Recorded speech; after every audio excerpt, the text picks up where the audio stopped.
ఈ రోజు ఒక విషయం గురించి అయితే మాకు కొద్దిగా క్లారిటీ ఇవ్వాల్సి ఉంటది బ్రో. ఏంటి? అంటే ఇప్పుడు మన 'ఇంద్ర' మూవీ వస్తుంది. అదే విధంగా మొన్న రీసెంట్‌గా 'మురారి' గూడా అదే 'మురారి' సినిమా గూడా రిలీజ్ అయింది. మరి 'మురారి' సినిమా ఇదే రికార్డ్స్ ఏమైనా 'ఇంద్ర' మూవీతో బ్రేక్ అవుతాయా?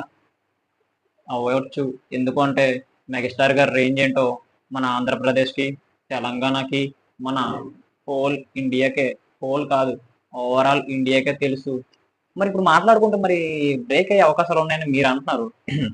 మరి అటుపక్క మన 'మహేష్ బాబు' గారి చాలా పెద్ద రికార్డ్ అయితే క్రియేట్ చేశారనమాట. ఎంత తెలుసు మీకు కూడా తెలుసు కదా! అవును. తెలుసు. 5.45 క్రోర్స్ అంతే కదా! మెగాస్టార్ గారు తలుచుకుంటే అది ఒక్క రోజులో తుడిచిపెట్టుకోబోతుంది. అవును. ఇది నిజమే. మీరెంత కాన్ఫిడెంట్‌గా చెప్తున్నారు. ఒకవేళ ఇది జరగకపోతే? జరగకపోవడం ఉండదు.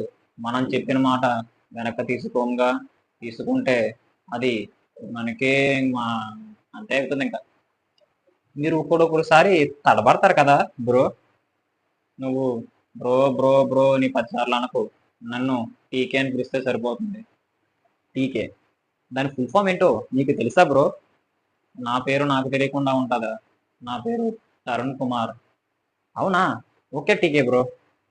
మళ్ళీ బ్రో అంటావు? ఓకే. టీకే. ఓకే టీకేనా? మరిప్పుడు చూసుకున్నట్లయితే 'మురారి' సినిమా అప్పట్లోనే మంచి హిట్ కొట్టింది. మరిప్పుడొచ్చింది అదే విధంగా ఒక విధంగా సంచలనం అయితే సృష్టించిందనమాట. మరిప్పుడు 'ఇంద్ర' మూవీ కూడా అప్పట్లోనే ఏ విధంగా కలెక్షన్ చేసిందో మనందరికీ తెలిసిన విషయమే. మరిప్పుడు ఆ మూవీ ఇప్పుడు వస్తుంది అంటే దాని మీద ఎక్స్‌పెక్టేషన్స్ ఏమైనా ఎక్స్‌ట్రా‌గా పెట్టుకోవచ్చా? తప్పేముంది. ఖచ్చితంగా పెట్టుకోవచ్చు. ఎందుకు అంటే ఆ మూవీని కూడా తక్కువ అంచనా వేయడానికి లేదు. మెగాస్టార్ గారి చిరంజీవి ఇదే మన మెగాస్టార్ గారి కెరియర్‌లోనే one of the best movie 'Indra'. మొక్కే కథను పీకేస్తే పీక కోస్తా అనే డైలాగ్ కూడా అందులో ఉంది భయ్యా. అవునవును. మీరు కరెక్ట్‌గానే చెప్పారు. మరి ఇప్పుడు వస్తున్న అంచనా ప్రకారం చూసుకున్నట్లయితే మరి వసూలు ఎన్ని రోజుల పాటు కంటిన్యూ అవ్వే అవకాశాలున్నాయి? మీ అంచనా ప్రకారం చెప్పండి ఒకసారి? నాకు తెలిసినంత వరకు ఈ వసూళ్ళు ఎంతవరకు కంటిన్యూ అవుతాయంటే సినిమా ఎన్ని రోజులు ఆడుతుందో అన్ని రోజుల వరకు. ఏంటి బ్రో మాకే పంచిలేస్తున్నావా? నేను ఒకరి దగ్గర పంచి తీసుకోను. ఒకరి దగ్గర పంచిలేస్తాను. సర్లే ఏం చేస్తాం నీ దగ్గర ఇన్ఫర్మేషన్ తెలుసుకుంటున్నాం కాబట్టి నాకు ఇది తప్పదులే.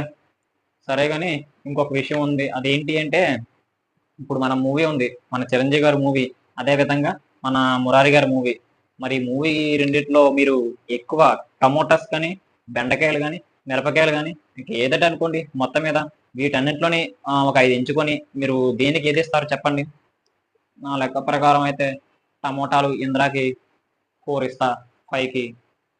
మరి బెండకాయల సంగతి పక్కన పెట్టు. ఇప్పుడైతే టమోటానే ఫేమస్. అవును కదా! మరి 'మురారి' మూవీకి ఎంతిస్తారు? 'మురారి' మూవీకి అయితే మనం ప్రత్యేకంగా చెప్పుకోనవసరం లేదు. 'మురారి' మూవీకి 5కి 4.5 ఇస్తా. 4.5 4.5 బ్రో. ఓకే టికేనా? మీ దగ్గర నుంచి చాలా ఇన్ఫర్మేషన్ అయితే మేము తెలుసుకున్నాం. మరి భవిష్యత్తులో నీ నుంచి ఇంకా ఎక్స్‌పెక్ట్ చేయొచ్చా ఎక్స్‌ట్రాగానా? తప్పేముంది చేయండి. అలాగే సబ్స్క్రైబ్ బటన్ నొక్కేయొచ్చు కూడా.